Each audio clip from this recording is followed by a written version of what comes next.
have finished carving my plate, and what that means is that I have carved away all of the white places that I do not want ink to go. I have also colored my piece of paper. I've decided to use an old book, tear out a page of that.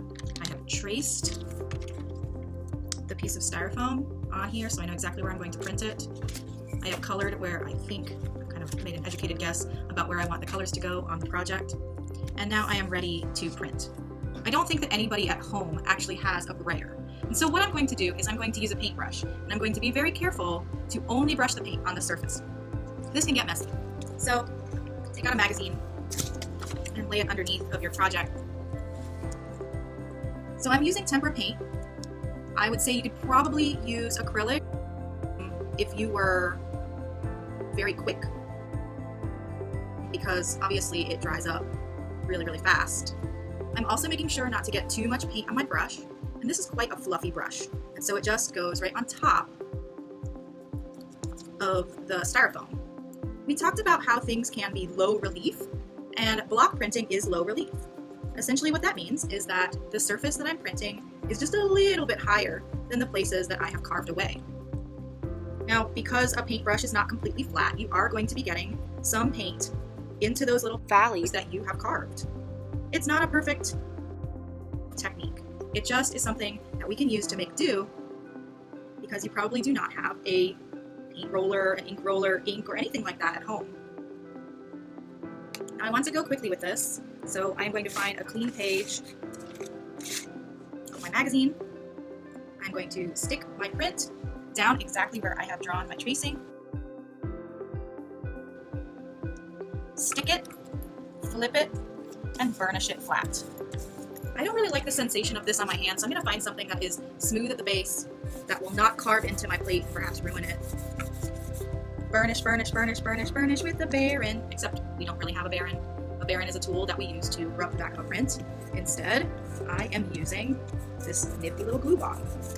But we can call it a barin for now. Burnish, burnish, burnish, burnish, burnish with the barin. Burnish, burnish, burnish, burnish, burnish with the barin. Burnish, burnish, burnish, burnish, burnish with the barin. Get all the edges too. Now we don't want it to dry on there because it will tear. So I'm going to pull my print now. This is the magic. I pull the print, and even though my drawing or my coloring is not exactly where my print was, it looks so beautiful. I have also used the inverse of letters all around the edge, creating this cool texture in the background. And you can see that some of the paint has gotten into the areas where I have carved. And so before I do my next print, I'm definitely going to want to clean that off in the sink. But this got a little bit dirty here. I think that in the future I'm going to be very careful not to get any paint on there, because prints that have any ink or anything in the edges just don't look as good. So there are a few things that could go wrong. You could get a lot of paint into the areas where you carved, which has happened here on the wing, and that means that there's no real texture, there's no real interest, it's just blobs. So that's something that I can work on, making sure to get a little bit less paint on my brush as I place it onto my printmaking plate. You might have a situation where the paint didn't even show up. That might mean that your paint dried, or that you didn't use enough paint. And so when you make your next print, you will need to remember to use plenty of paint or ink, and also to go quickly so it doesn't dry. There's one other thing that could have gone wrong. You might not have burnished enough. So I would say sing my cute little burnishing song to remind yourself to really allow that paint or ink to transfer from the printing plate to the paper that you're using. So I want to see a bunch of these. You have to have 3, so you can either take 3 pictures or you can just lay them side by side and take a picture of all 3. But if you want to make more, that is totally fine. I lost this for a minute, and so I actually found it and wanted to show you. This is pretty cute. I did a smaller print, and this one I did the drawing a lot worse, I think. My coloring was not in the right place at all. I did not make the best educated guess. But it doesn't matter. This process is so forgiving. It looks cool no matter what. Please have fun with this. Make a whole edition of prints. That means more than one that look the same.